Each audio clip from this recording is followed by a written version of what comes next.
Part 18 of reading every X-Men comic ever. Return to the X-Men with Uncanny X-Men 153 through 160.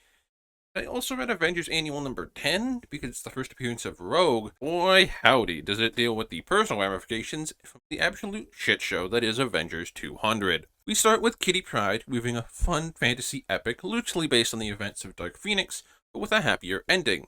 And it's so good that everyone ends up listening in.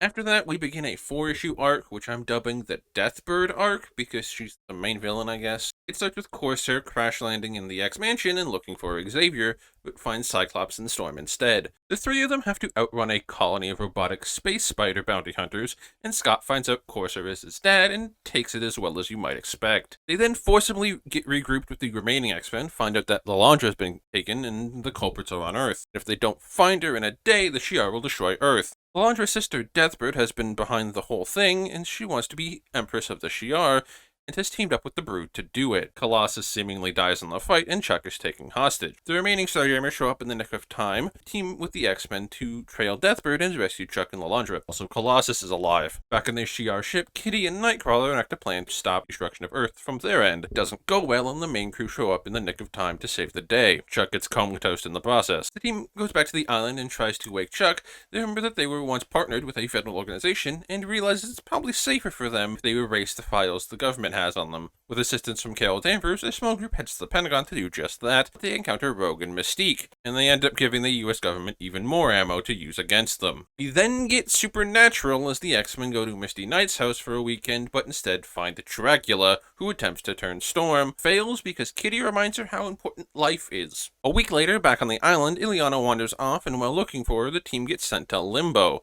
a place where time and space don't exist. They meet dead versions of themselves, old versions of themselves, and Kitty gets her skeleton removed. To get out of Limbo, they tangle with Belasco, and Old Storm gives them an escape amulet, and Illyana ages 7 years. I then turn back time a little bit to Avengers Annual number 10, where Spider-Woman saves an essentially brain-dead Carol Danvers from an apparent suicide.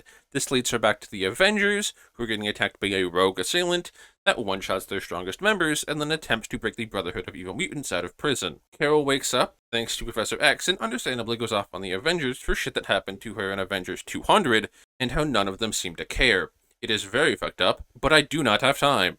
The big standout here was Uncanny X-Men 153, which gets a 9 out of 10. The Limbo issue gets an 8 out of 10, as do most of the Deathbird issues, but the ending fell a little flat for me, which knocks that last issue down to a 7, putting it with the remaining issues I read this time.